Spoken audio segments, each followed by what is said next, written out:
ዮሐንስ ወንጌል ምዕራፍ 15 ከቁጥር 17 እስከ ፍጻሜው ያለው ነው።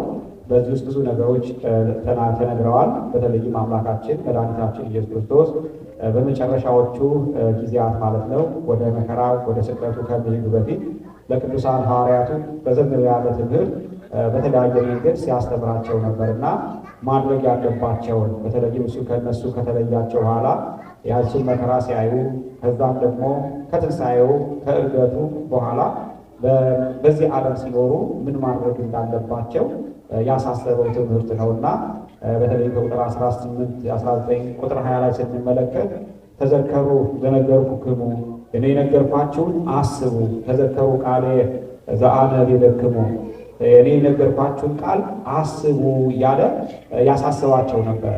ምክንያቱም እሱ አስተምሯቸዋል። ያንን ያስተማራቸውን በተግባር እንዲያውሉት ማለት ነው። እኛ ክርስቲያኖች ብዙ ጊዜ እንማራለን፣ ሁሌ እንሰማለን፣ ቃሉ ብዙ ጊዜ ይነገራል። ነገር ግን እንድናስተውለው ነው። የሆነ ፈተና ሲመጣብን በዛ በፈተና ጊዜ ቃሉን አስተውለን ያንን ፈተና እንድንወጣው ነው። የተለያየ መከራ ሲደርስብን በመከራችን ሰዓት እግዚአብሔርን አስበን ከዛ ከመከራችን እንድንጽናና ነው። የተለያየ ነገር ሲመጣብን ያንን አይተን በዛ ምክንያት እንድንማርበት ነው። የቅዱሳኑንም ታሪክ ስንማር ይህንኑ ነው የሚያመለክተን። አሁን ከሰሞኑ የቅዱስ ሚካኤልን በዓል አክብረናል።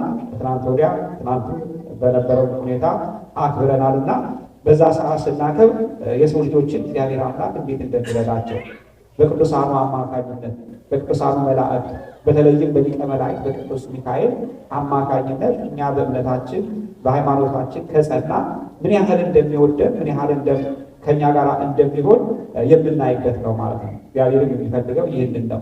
እነሆ በእምነታችን በሃይማኖታችን እንድንጸና ተስፋ እንዲኖረን ከዛ ደግሞ በፍቅርም እንድንኖር ነው እና ይህም ወንጌል የሚያሳየው ይህንኑ ነው። ልክ ቁጥር 17 ላይ ሲጀምር ምንድነው የሚለው? እንግዲህ እርስ በርሳችሁ ትዋደዱ ዘንድ ይህንን ነገር አዘዝኳችሁ። ወዘንተ ነገረ ነገርኩክሙ ከመ ተሃሉ በበይናቲክሙ፣ እነሆ እርስ በርሳችሁ በፍቅር ትኖሩ ዘንድ ይህንን አዝዣቸዋለሁና እርስ በርሳችሁ ትዋደዱ ዘንድ በፍቅር ትመላለሱ ዘንድ ይሄን እነግራቸዋለሁ አለ። በኋላ በዓለም ውስጥ ስትኖሩ ደግሞ ዓለም እንደሚጠላችሁ ዓለም ይጠላችኋል። እንኳን እናንተን እኔን እንኳ አስቀድሞ ጠልቶኛል። ዓለም እኔንም አልተቀበለኝም። ስለዚህ በክርስትና ሕይወት ውስጥ ፈተና ሲመጣ መከራ ሲመጣ እንዴት እንደዚህ ሊሆን ቻለ ብለን ያን ነገር እንደው እንዳናማረር እግዚአብሔር አስቀድሞ የነገርኳችሁ ነገር አስቡ ብሏል። ዛሬ በሀገራችን በተደጋጋሚ እንደምንሰማው ብዙ ወገኖቻችን በእምነታቸው በሃይማኖታቸው ምክንያት መከራ ይቀበላሉ፣ ይገደላሉ፣ ሕይወታቸውን ያጣሉ። ማተም ስላደረጉ ብቻ ክርስቲያኖች ስለሆኑ ብቻ ማለት ነው። እና በዚህ ሰዓት አምላካችንም አስቀድሞ ዓለም ጠልቶ የነበረ እናንተንም ዓለም ይጠላችኋል እንዳለ በትዕግስት እንደገናም ደግሞ ይህ ነገር እንደሚመጣ አስበው እንደ ሐዋርያት በጥብዓት በእንዲሁ ያን መከራውን በማለፍ ልክ በዘመነ ሰማዕታት እንደነበረው ማለት ነው። በዛ በዘመነ ሰማዕታት ክርስቲያኖች ለእምነታቸው ተጋድሎ አድርገው ነው ክርስትናን እኛ ጋር ያደረሱት። በዛ ዘመን የነበሩ አላውያን ነገሥታት ከኔሮን ቄሳር ጀምሮ ማለት ነው ሐዋርያትን ከዛም ደቀ መዛሙርቱን በመጨረሻም ክርስቲያኖችን ከምድረ ሮም ለማጥፋት ነበር የተነሱት። ነገር ግን ክርስቲያኖች ደግሞ ምድር ላይ እንኳን የሚያመልኩበት ሲያጡ ካታኮምብ የሚባለው ግበ በምድር ውስጥ አንደርግራውንድ ውስጥ ሰው ሳያቸው በዛ ዘመን የነበሩ እንዳያያቸው ሆነው ዋሻ ፈልፍለው በዛ በዋሻ ውስጥ እግዚአብሔርን ያመልኩ ልጆቻቸውን ያስተምሩ በእምነታቸው ይጸኑ ነበር እና ነፃነት በሌለበት ዘመንና ሀገርን በእንደዚህ አይነት ምክንያት በእንደዚህ አይነት ሁኔታ እምነታቸውን ሃይማኖታቸውን ከትውልድ ወደ ትውልድ አስተላልፈው ዛሬ እኛ ያለንበት ደረጃ ደርሰዋል። ስለዚህ በክርስትና ሕይወት ውስጥ ፈተና እንዳለ አስቀድሞ ለሐዋርያት ወደ ዓለም ነው የሚሄዱት። ወደ ዓለም በሚሄዱበት ሰዓት ደግሞ ልዩ ልዩ ፈተና እንደሚቀበሉ ልዩ ልዩ ፈተና እንደሚደርስባቸው ልዩ ልዩ ጸዋቶ መከራ እንደሚቀበሉ አስቀድሞ ነው የነገራቸው። ስለዚህ ይሄን የነገርኳችሁን ነገር በኋላ ላይ ያ መከራ ሲደርስባችሁ አስቡ፣ ተዘከሩ፣ ያንን እንድታስተውሉ አስተውሉ እያለ ይነግራቸው ነበር።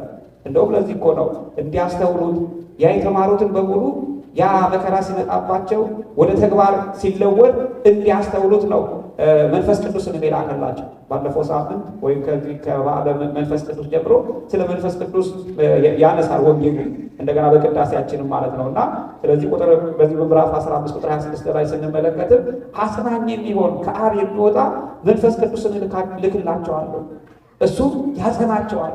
መንፈስ ቅዱስ ማለት አጽናኝ ነው።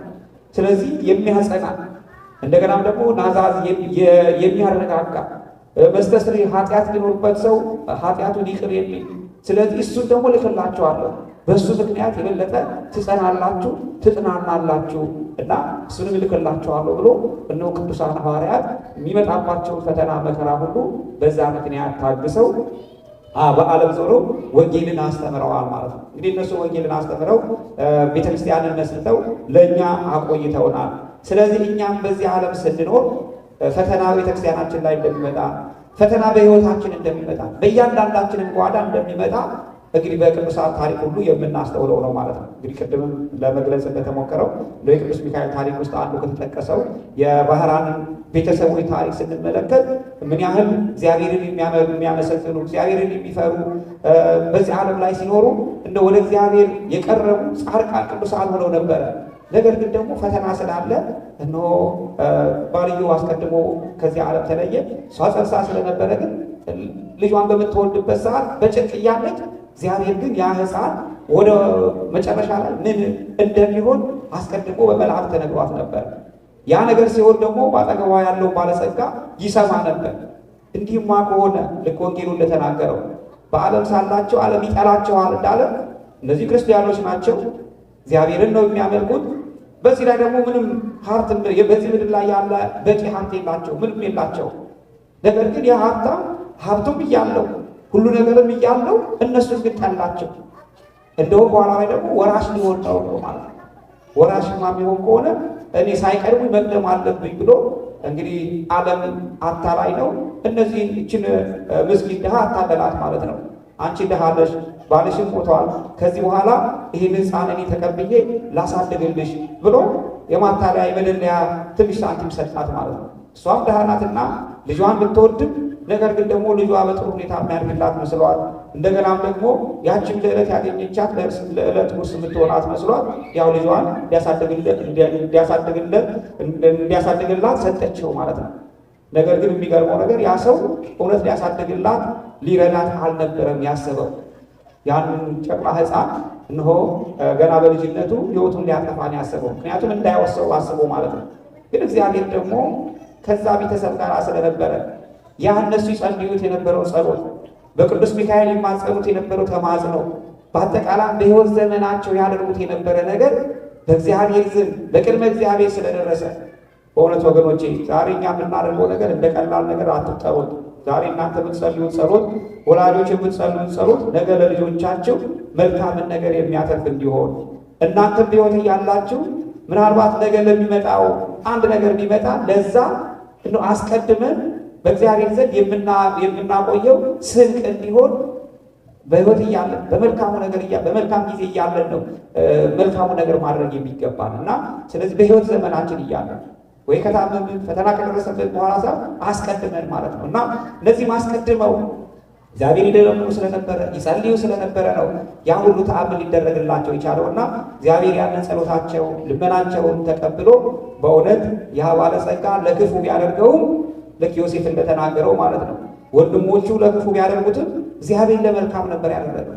እሱ ለክፉ አስቦ ያንን ሕፃን በሳጥን አድርጎ ቁልፉን ቆልፎ ወደ ባህር ቢልከው ታሪኩን ለማሳጠር ነው ያው ሰሞኑን ከሰማችሁት። ስለዚህ ያንን ሕፃን እሱ በእሱ ቤት ገድሎታል። ልክ ዮሴፍን ወንድሞቹ በእነሱ ቤት ገድለውት እንደነበረ ማለት ነው። ነገር ግን እግዚአብሔር ደግሞ አትርፎታል። ልክ ዮሴፍን እግዚአብሔር አምላክ አትርፎ በግብፅ ሀገር እንደገና አዲስ ሰው እንዲሆን እንዳደረገው ገዢ እንዲሆን እንዳደረገው ይህንን በባህር ውስጥ የተጣለን ሕፃን እግዚአብሔር አምላክ በኪነ ጥበቡ እንዲተርፍ አድርጎት እሱንም ደግሞ ሌላ ገበሬ አግኝቶት ያንን ሕፃን አሳድጎት ይሄ ሰው ከዕለታት አንድ ቀን ወደዛ ሀገር ጉዞ በሚያደርግበት ሰዓት እዛ ቤት ያርፋልና ስሙን ይሰማል። ባህራን እያለ ሲያዘው ማለት ነው። አሁን ምንድን ነው ይሄ ልጅ ምን ስሙ ምን ማለት ነው አለ። እንግዲህ ስም የእያንዳንዳችን ስም ትርጉም አለው። እያንዳንዳችን ቤተሰቦቻችን ሲያወጡልን ትርጉም አለው። ምናልባት ዛሬ እንደው ስሙ እንዲቀል እየተባለ ስሙ እንዲመች እየተባለ ብዙ ከህይወታችን ጋር የማይገናኝ ብዙ ስም እንሰይማለን። ነገር ግን አንዳንዴ ስናየው ደግሞ ባህላችንንም ሃይማኖታችንንም ቋንቋችንንም እንደው ያከበረ ስም ቢሆን ደግሞ ይመረጣል። እና ምን ማለት ነው አለ። ባህራን ማለትማ ከባህር የተገኘ ማለት ነው። ከባህር ስላገኘሁት ነው አለ። ያ ሰው ደነገጠ። ምክንያቱም ያ ያደረገውን ነገር ያስተውል ስለነበረ ማለት ነው። እንዴ ወደ ባህር የጣልኩት ልጅ ይሆን ብሎ በጣም ደነገጠ። እና ጊዜውንና ዓመቱን ሲጠይቀው ያው ትክክል ሆነ። ይሄ ነገር አልቀረልኝም ብሎ አሁንም የመጨረሻ ዕድል ሊጠቀም ብሎ ሳይቀድመኝ ልቅደም በማለት ሌላ ክፋት አሰበ ማለት ነው። ያ ምንድን ነው? ይሄ ሕፃን እባክህ ይሄን ልጅ አንድ የረሳሁት ነገር ስላለ ወደ ቤተሰቦች ልላከው እና ደብዳቤ ይዞልኝ ይሄድ፣ ለአንተም እስከዛ እሱ እስኪመጣ የተወሰነ ወቄት ወርቅ እሰጥሃለሁ አለ። ያ ባለጸጋ ደግሞ አንደኛ ያው ስለጠየቀው እንግዳ ነው ብሎ በማክበር፣ ሁለተኛ ነው ልጁም እንዲላክ ፈቃደኛ በመሆን ፈቀደለት ማለት ነው። ከዛም ያ ሕፃን ያ ወጣት ያ ብላቴና ያ ባለጸጋ በክፋት ጽፎ የሞት ደብዳቤ ጽፎ ባህራንን ይልከዋል ማለት ነው። ይሄ ምስኪን ደግሞ በእውነት ያንን የሞት ደብዳቤውን ይዞ በመንገድ እየሄደ ሳለ ልክ ትልቅ ባለጸጋ ንጉሥ በንጉሥ አምሳል ሆኖ ሊቀ መላእክት ቅዱስ ሚካኤል ተገለጸለት። ገና ሳየው ፈራ። ይሄ ያዝከው ነገር ምንድን ነው አለው። አይ የአደራ ደብዳቤ ነው አለ። እስኪ አሳየኝ። ፈራ። ነገር ግን እሱ መልአክ ነውና አይዞህ ለእኔ አሳየኝ አለው። ወዲያውኑ ቅዱስ ሚካኤል ያንን ደብዳቤ በሞት ተጽፎ የነበረውን የጦማረ ሞት የነበረውን ወዲያውኑ ይሄን ሕፃን ወደ ሕይወቱ እንዲለወጥና ባለጸጋው ካዘዘው ባለጸጋው ከጻፈው በተቃራኒ ተለውጦ እነሆ ያ ሕፃን ከሞት ዳነ ማለት ነው። እግዚአብሔርን እስቲ አመስግኑ ልብላችሁ። ከዚህ በኋላ ያ ሕፃን ሄደ፣ ወጣት ሄደ። በጊዛ ሲደርስ የተላከው መልእክት እንግዲህ ያ ባለጸጋው እንደፈለገው ሳይሆን በቅዱስ ሚካኤል አማካኝነት የተለወጠውን ደብዳቤ ነው ይዞት ሄደው። ከዚህ በኋላ እነዛ ደግሞ አንብበው ማህተሙ አለ የላከው ደግሞ ያው ባለጸጋው እንደሆነ ያውቃሉ። በታዘዙት መሰረት እነሆ ያ ሕፃን ቤቱን ወርሶ ልጁን አግብቶ እንደ ድግስ ተደግሶ 40 ቀን መዓልትና ሌሊት እነሆ ደስተኞቹ እየተደሰቱ ያ ባለጸጋ ከብዙ ጊዜ በኋላ ተመለሰ ማለት ነው። ሲያይ ምንድን ነው የሚሆነው ሲለው አይ ሀብት ንብረትን አውርሰህ ነው ልጅህን አጋብተህ ነው ተድላ ደስታ እያደረግን ነው አሉ። እዚህ ጊዜ ደነገጠ። እርሱ መጨረሻው አያምርምና ከዚህ በኋላ እሱ ደንግጦ ከዛው ከበቅሎ ወርዶ እንዳረፈ ድርሳኑ ላይ ተጽፎ እናገኛለንና ዋናው ምንድን ነው? አንደኛ የነዚህ የባህራን አባትና እናት ምን አይነት እምነት ቢኖራቸው ነው? ምን አይነት ጸሎት ቢጸልዩ ነው ለልጃቸው ያ ጸሎትና ልመናቸው ተርፎ ያን ያህል በእግዚአብሔር ተአምር የሞቱ ደብዳቤ ወደ ሕይወት እንዲለወጥ ማለት ነው። ዛሬ እኮ በእውነት ብዙ ሰዎች በሞት አፋፍ ላይ ሆነው በሕይወታቸው በቃ አትድኑም ትሞታላችሁ ተብለው በሕክምና በስራ በልጆች በምን ምክንያት እግዚአብሔር ባለቀ ሰዓት የሰውን ልጆች ሕይወት የሚቀይርበት ብዙ ተአምር እናያለን። እግዚአብሔር አምላክ ሕይወታችን ወደ መልካም ይለውጥልን። ስለዚህ እግዚአብሔር እንዲህ የሚያደርግ እንደሆነ እናያለን ማለት ነው። ስለዚህ ሰው በእምነቱ ከጸና እንዲህ ያደርጋል። ስለዚህ አንደኛ ሰው በእምነቱ እስከ መጨረሻ መጽናት ያስፈልገዋል ማለት ነውና ስለዚህ አምላካችንም በእምነት በሃይማኖት በተስፋና በመጨረሻም በፍቅር እንድንኖር ሐዋርያው ቅዱስ ጳውሎስ የተናገረው ቃል አለ። በአንደኛ ቆሮንቶስ ምዕራፍ 13 ከቁጥር መጨረሻው ላይ ስንመለከት ምንድን ነው የሚለው? እምነት፣ ተስፋ፣ ፍቅር እነዚህ ምን ይሆናሉ ይላል? እነዚህ ጸንተው ይኖራሉ። በቃ ሰው በእምነት ከኖረ እምነቱ እስከ መጨረሻ ነው የሚጸናለን። ተስፋም እንደዚሁ። አንዳንድ ጊዜ እኛ ተስፋ እንቆርጣለን፣ በትልቁ በትንሹ ነገር ወደኋላ እንላለን። ነገር ግን ደግሞ ሰው ተስፋ ከያዘ እስከ መጨረሻው ድረስ አይደለም በዚህ ዓለም የሚመጣውንም ዓለም የሚያይበትን ሕይወት የሚያገኝበት ነው። ስለዚህ በተስፋ ልንኖር ይገባናል እና በዚህም መጽሐፍ ቅዱስ ላይ እንደተገለጸው እነሆ የአብን ተስፋ እልክላቸዋለሁ፣ ያም ተስፋ ደግሞ መንፈስ ቅዱስ እንደሆነ እሱም የሚያጽናና እንደሆነ ያሳየናል ማለት ነው። ስለዚህ በእምነታቸው እንዲጸኑ ቃሉን በመጠበቅ ማለት ነው። ይህንን ቃል ጠብቁ፣ ተዘከሩ ቃሌ ዘአነ ነገርኩክሙ፣ እኔ ነገርኳችሁን ቃል አስቡ። ዛሬም እኛ በሕይወታችን በእውነት እግዚአብሔር አምላክ ያዘዘንን ቃል ልናስብ ይገባናል። አንድ ነገር ሲሆን እግዚአብሔር ምንድን ነው ያለኝ፣ ቃሉ ምንድን ነው የሚለው፣ እኔ ምን እያደረግኩ ነው ብለን ያንን ቃል ማሰብ ማለት ነው። በኃጢአት ውስጥ እንኳ ስንመላለስ ወይም ወደ ኃጢአትም እንኳ ያዘዘንን ቃል ስንሽር ማሰብ ያለብን ቃሉን ነው። የቅዱስ ጴጥሮስን ታሪክ ሁላችንም እናስታውሳለን። ቅዱስ ጴጥሮስ በእውነት በዛ በመከራው ሰዓት ከጌታችን ከመድኃኔዓለም እንደማይለይ እየደጋገመ ቃል ይገባ ነበረ። ግን አምላካችን መድኃኔዓለም ደግሞ ሁሉን ነገር ስለሚያውቅ እውነት እውነት እልሃለሁ እነሆ ዶሮ ሳይጮህ 3 ጊዜ ትክደኛለህ ብሎት ነበር ቅዱስ ጴጥሮስን። እርሱ ግን እውነት ነው እልሃለሁ እሱ ሌሎቹ እንኳ ቢክዱ ሌሎቹ እንኳ ቢሸሹ እኔ ከአንተ አልሸሽም ነበር ያለው። ያ የመከራ ሰዓት መጣ። ሁሉ ጻድቅ በጊዜ ርቱ፣ ሰው በመልካሙ ጊዜ ሁሉም ጻድቅ ነው ይላል። በሰላም ጊዜ ሁሉም ሰላም ነው። እነሆ ሰው የሚፈተነው በፈተና ጊዜ ነው፣ በመከራ ጊዜ ነውና ያቺ የመከራ ሰዓት መጣች። በዛች በመከራ ሰዓት አይሁድ ችቦአቸውን አብርተው ወታደሮች አስከትለው ይሁዳ እየመራቸው ጌታችን መድኃኒታችን ኢየሱስ ክርስቶስን ለመያዝ ወደ ጌቴሴማኒ ወደ አትክልቱ ቦታ ሲመጡ ሁሉም ተበተኑ። ቅዱስ ጴጥሮስን ፈራ፣ ሥጋ ለባሽ ነውና። ስለዚህ ሁሉም ተበተኑ ማለት ነው። እንደውም ደግሞ ጊዜው ጨለማ ነው፣ ሌሊት ነው፣ ብርድ ነበርና እንደውም እሳት የሚሞቁ ሰዎች ተመልክቶ ወደ እነሱ እሳት ሊሞቅ ተጠጋ። የዛን ጊዜ የሚያውቁት እንዴ ይሄ አለባበሱ፣ አነጋገሩ የዛ ክርስቶስ የመሲሁ ደቀ መዝሙር ይመስላል አሉ። የዚህ ጊዜ ምንድን ነው ያለው? ታውቀዋለህ ሲባል ምን አለ? አላውቀውም አለ። አሁንም ዞር ብሎ ወደ ሌላ ቦታ ሄደ። ይሄማ ራሱ አንዱ የእሱ ተከታይ ነው አሉ። አሁንም አላውቀውም። አሁንም አንዱ አገልጋይ እንደዛ አለችው። ሶስተኛው እነሆ አላውቅም አለ። የዚህ ጊዜ ግን ወዲያው አምላካችን ክርስቶስ የተናገረው ቃል ትዝ ይለው ዘንድ ዶሮ ጮኸ ይላል። ወዲያው ምንድን ነው የሚለው ቃሉ ስናደርግ? እነሆ ክርስቶስ የተናገረውን ቃል አሰበ፣ ቃሉ ትዝ አለው ይላል።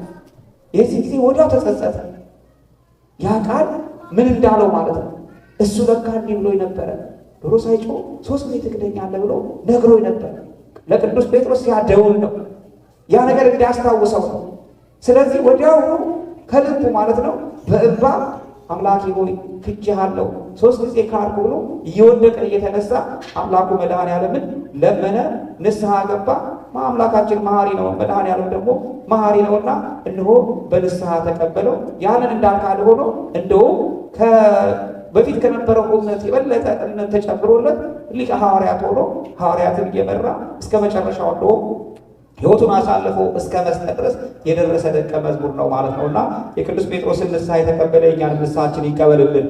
ስለዚህ እነሆ ሰው እስከዚህ ቃሉን እንደዚህ ነው ማሰብ እና ቃሉን አስቡ ያለውን ቃል ሐዋርያትን በእንደዚህ አይነት መልኩ ፈጽመውታል ማለት ነውና እኛም ጊዜ ቃሉን እንድናስብ ፈተና በሚመጣበት ሰዓት የአምላካችን እግዚአብሔር ያዘዘንን እነሆ አምላካችን እግዚአብሔር ለእኛ ያስተማረንን ነገር ልናስብ ይገባል። በየጊዜውም ደግሞ በአይምሯችን ውስጥ ሊመላለስ የሚገባው ነገር ቢኖር ይህ ነው።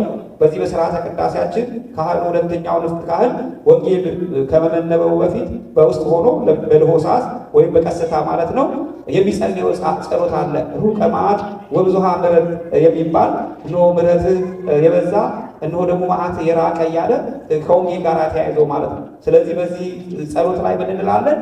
እነሆ ሕገከ ሕግህን ወሥርዓተከ ሥርዓትህን እንደገና ደግሞ ትእዛዘከ ትእዛዝህን ወጽድቀከ ጽድቅህን እና ወትእዛዘከ ቅድስተ ቅድስት ትእዛዝህንም እነሆ በልባቸው ውስጥ አኑር ይላል። ካህኑ እንዲህ እያለ ይጸልያል። ለእኛም እንኳን ለእኛና ለንዑሰ ክርስቲያን ገና ላልተጠመቁ ማለት ነው። ያልተጠመቁም ክርስቲያኖች በጥንት ዘመን ወደ ጥምቀት ሲመጡ ተምረው በቤተክርስቲያን እየተመላለሱ ይማራሉና እነዛም ንዑሰ ክርስቲያንም እንኳን ቢሆኑ ሕግህን፣ ቃልህን፣ ትእዛዝህን፣ ጽድቅህን እነሆ በልቦናቸው አሳድርባቸው ይላል። እግዚአብሔር ትእዛዙን፣ ሕጉን፣ ፍቅሩን በልቦናችን ያሳድርብን። ስለዚህ በልቦናችን እንዲያድር ማለት ነው። ሁልጊዜ የምንሰማው ለዛ ነው። ተአምራቱን ብንሰማ አሁን የቅዱስ አፎምያን ታሪክ ብንሰማ የባህራንን ታሪክ ብንሰማ ያ በውስጣችን እንዲያደርግ ነው።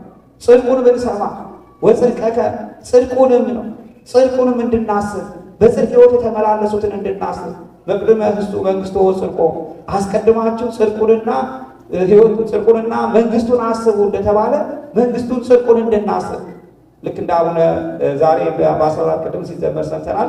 አቡነ አረጋዊን እናስባለን ወይ ገብረ ክርስቶስን። ገብረ ክርስቶስ በእውነት የቁስጥንጥንያ ታዋቂ ንጉሥ የነበረ ልጅ ነው። በቤተ መንግስት የሚኖር ነው። ነገር ግን ያ ቤተ መንግስቱ፣ ያ ስልጣኑ፣ ያ የበሰለው ነገር ለእሱ ከምንም አልነበረ። ዛሬ ዓለም ለሀብት፣ ለገንዘብ፣ ለስልጣን ምን ያህል እንደሚሽቀዳደምና አንዱ አንዱን አሳልፎ እንደሚሰጥ እናውቃለን። ነገር ግን ለገብረ ክርስቶስ ይሄ ሁሉ ምንም አልነበረ። ልክ ወንጌሉ እንደተነገረ እኔን የሚወድ መስቀሉን ተሸክሞ ይከተለኝ ያለውን ቃል ሰው ዓለምን ሁሉ ቢሆን ዓለምን ሁሉ ቢያተርፍ ነፍሱን ግን ከጎዳ ይህ ምን ይጠቅመዋል? ምን ትበቆ ለሰብ ለመኩሉ ዓለም ረባ ወነፍሱ ሀቡለ። ሰው ዓለምን ሁሉ ቢያተርፍ በዓለም ያለ ሁሉ በእጁ ቢሆን ነገር ግን ነፍሱን ካጠፋ ነፍሱ ደግሞ ማትድን ከሆነ ይህ ሁሉ ምንድን ነው? ከንቱ ነው። ምንም እኮ ይዘነው የመጣ ነው እንደሌለ ይዘነው የምንሄደው ነገር የለም። ቅዱስ ጳውሎስም በዚህ በጢሞቴዎስ መልእክቱ ላይ የተናገረው ቃል ይህን ነው። ወደ ዓለም ስንመጣ ይዘነው የመጣው ነገር የለም። ደቀ መዝሙር ለጢሞቴዎስ ሲመክረው እንደገና ደግሞ ወደ ዓለም ይዘነው የምንሄደው ነገር የለም ብሎ እንደተናገረ ማለት ነው። እና ስለዚህም ገብረ ክርስቶስም ይህንን አስቦ ነው ከዛ ወጥቶ ይሄ ምንም ለእኔ የሚጠቅመኝ አይደለም፣ በዚህ ዓለም ውስጥም ደግሞ በቃ አግብቼም ወደፊት ብነግስ መጨረሻ ሞት ነው፣ መጨረሻም ደግሞ ሁሉ ነገር ይቀራል አለና የጋብቻውን ወደ ጋብቻ እንዲገባ ስትፈልጉ ሳይፈልግ ከጫጉላ ቤት ወጥቶ ከእሷ ጋር ተነጋግሮ ተማምኖ ከአባቱ ቤት ወጣ ማለት ነው። ጠዋትም አሁንም ሲነበብ እንደሰማችሁት ከዛ በኋላ ምንድን ያደረገው ገብረ ክርስቶስ እንደውም ራሱን ዝቅ አድርጎ ማንም ሳያውቀው ማለት ነው ድሃ መስሎ በቃ ምንም የሚቀምሰው ነገር ሳይኖር ሕይወቱን ሁሉ በዛ ያሳልፍ ነበረ ማለት ነው። ከዚህ በኋላ ነው አንድ ቀን አንድ ራእይ አይቶ ካህኑ ከእግዚአብሔር ከእመቤታችን የተረዳውን አይቶ ያንን ሰው ፈልጎ እንደው ቤተክርስቲያን ውስጥ እንኳን ራሱ አይገባም ነበር ማለት ከሩቅ ሆኖ ማለት ነው። እና ቦታ እዚህ ነው ወደዚህ ቦታ ና ተብሎ ሲነገረው ይሄማ ውዳሴ ከንቱ ሊሆንብኝ ነው፣ ሰው ሊያውቅብኝ ነው። ሰው ካወቀብኝ ደግሞ ለአባቴ ይነግሩትና ንጉሱ ከቁስጥንጥንያ መጥቶ እኔን ይወስደኛል። ስለዚህ ከዚህ ሁሉ እንደው በቤቴ ሆይ ሰው ወደማያውቀኝ ቦታ ልሂድ ሁሉ ብሎ ነበረ። እንደውም ምንድን ያደረገው መጨረሻ ራሴን ለውጬ ድሃ መስዬ በአባቴ በር ላይ በቃ ድሃ ሆኜ ለምናለሁ አለ። ማንም ሳያውቀው በቃ ከሰው እንደው ቁመና ውጭ ሆኖ ሄዶ በአባቱ ቤት ድሃ ሆኖ እንደ አንድ ነዳይ ሆኖ ይኖር ነበር ከነዳያኑ ጋር ማለት ነው። እንግዲህ በጥንት ዘመን ታውቃላችሁ በሀገራችንም ብዙ ነዳያን በቤተክርስቲያን አካባቢ ነው ያው የሚገኙት እና እነዛ መካከል ምን እንደሆኑ አናውቃቸው። ድሮ ነበሩ ምናልባት ያስታውሷቸዋል አባቶቻችን አንዳንድ ራሱ የቤተክርስቲያን ትምህርት የተማሩ ነገር ግን ደበሎ ለብሰው ዝም ብሎ በቃ የኔ ቢጤ መስለው ግን ደግሞ ስንት እውቀት ያላቸው እንዳሉ እናስታውስ ነበር። እና ይህም ሰው ሁሉ ነገር እያለው ነገር ግን ባለባበሱ ደግሞ የመጨረሻ የድሃ ሆኖ በአባቱ በር ላይ እንሆ እየለመነ ኖራ ይላል። እና እነዛም ሰራተኞቹ እያመጡ ቆሻሻ ይደፉበት ነበር። አጥንትና ምናምን ውሾቹ መጠው ደግሞ በላዩ ላይ ይረጋገጡ ነበርና በጣም ያን ሁሉ መከራ ታግሶ እስከ ሕይወቱ ፍጻሜ ድረስ 15 ዓመት ያህል በመጨረሻ ከሞተ በኋላ ነው የዛ የንጉሥ ልጅ እንደሆነ የታወቀው ገድሉም የተጻፈለት። ለዚህ ብሎ ዓለምን እንደዚህ ለውጦ ማለት ነው ዓለምን በቃ በማሸነፍ እንደዚህ ለጽድቅ ብሎ ጌታችን ኢየሱስ ክርስቶስ እንደተናገረው እነሆ ስለ ጽድቅ ሕይወታቸውን የሚያሳልፉ እነሱ ብፁዓን ናቸው፣ ስለ ጽድቅ የሚሰደዱ ብፁዓን ናቸው፣ ስለ ጽድቅ ራሳቸውን ነዳያን የሚያደርጉ ብፁዓን ናቸው። ምክንያቱም እያለው ማለት ነው እያለው ራሱን ነዳይ ያደረገ ማለት ነው። ስለዚህ ራሱን ነዳይ በማድረግ በጽድቅ ሕይወት ውስጥ ሕይወቱን አሳልፏል ማለት ነው። ምናልባት እኛ እንደዚህ ከባድ ነገር አልታዘዝንም። ለእኛ የታዘዝነው ጥቂት ነገር እንኳ እኛ እየከበደን ነው። በእውነት አንዳንዴ ለመናገር ለማድረግም በጣም የሚከብደን ነገር ነው ወንጌሉ ያለው ቃል ማለት ነው። እመሰታ ታፈቅሩን ይቀሩ ትእዛዜ ብትወዱኝ ምን አድርጉኝ ይላል። ብትወዱኝ ትእዛዜን ጠብቁ፣ ብትወዱኝ ትእዛዜን ጠብቁ። በቃ አምላካችንን መውደዳችንን የምናረጋግጠው ትእዛዙን በመጠበቅ ነው። ስለዚህ ምን ያህል እኔ ትእዛዙን እጠብቃለሁ? ምን ያህል ስርዓቱን እጠብቃለሁ? ምን ያህል እኔ ፈሪሃ እግዚአብሔር አለ? ምን ያህል በሕጉ እመላለሳለሁ? ምን ያህል ቃሉን አስባለሁ ብለን ዕለት ዕለት ልናስብ ይገባል። እንዲህ ካደረግን እግዚአብሔር አምላክ በአብርሃም ዘመን የነበረ አምላክ ከእኛ ጋር ያለ ነው። በገብረ ክርስቶስ ዘመን የነበረ አምላክ ከኛ ጋር ያለ ነው። በነ ቅድስት አፎሚያም ዘመን የነበረ አምላክ ከቅዱስ ሚካኤል ከኛ አሁንም ያለ ነው እና የኛ እምነት ነው የሚለይ። እናቶቻችን ወይም ደግሞ በዚህ ዘመን ያሉ ክርስቲያኖች እህቶች፣ እናቶች የሚለዩት ከቅድስት አፎሚያ በእምነት የእሷ ጠንካራ እምነት ስለነበራ እምነቷ የገባ ስለነበራ ስርዓቱ የገባ ስለነበራ በፍጹም ልቧ እግዚአብሔርን ታመልክ ስለነበረ በዛ ነው ያንን የሰይጣን ፈተና ድል ያደረገችው። በተለያየ ነገር ተመስሎ ቢመጣባት እሱ ልታሸንፍ የቻለችው ቅዱስ ጳውሎስ እንደተናገረው እነሆ ሰይጣን ራሱን እንኳ የብርሃን መልአክ አድርጎ ሊለውጥ ይችላል ብሎ እንደተናገረው ራሱን መልአክ አድርጎ እንኳ ቢመጣ እምነቷን፣ ሃይማኖቷን፣ ስርዓቷን ታውቅ ስለነበረ በዛ ድል አድርገዋለች እና እኛም በእምነታችን እንደገናም ደግሞ በስርዓታችን ቅዱስ ጳውሎስ እንደተናገረው እንደገና ጌታችን ኢየሱስ ክርስቶስ እንደተናገረው በትእዛዙ እንድንኖር ያስፈልጋል ማለት ነውና ስለዚህ የምትወዱኝ ቢሆን ትእዛዜን ጠብቁ፣ እንደገናም ደግሞ ይህንን የነገርኳችሁን ነገር አስቡ እንዳለ ዕለት ዕለት ቃሉን እንድናስብ ዘላለማዊ ሕይወትን እንድናስብ መልካም የሆነውን ነገር እንድናስብ በፍቅር በአንድነት እንድንኖር አምላካችን እግዚአብሔር ሁላችንንም ይርዳን። ከቅዱስ ሚካኤል ረድኤት በረከት ያሳትፈን። ቅዱስ ባህራንን ይረዳ አምላካችን እኛንም ሕይወታችን ሁሉ ይርዳን። ቅድስት አፎሚያን ከፈተና ከመከራ ያዳነን ኃያሉ ሊቀ መላእክት ቅዱስ ሚካኤል እኛንም ከፈተና ከመከራ ሁላችንንም ከአምላኩ አማልዶ ያድነን። የቸርነቱን ስራ ያድርግልን። ሀገራችን ኢትዮጵያን እግዚአብሔር አምላካችን ቅድስት ቤተክርስቲያንን ከፈተና ከመከራ ይጠብቅልን። ወገኖቻችንን እግዚአብሔር አምላክ በሐዘን በመከራ ያሉትን ያስብልን። ወስብሐት ለእግዚአብሔር።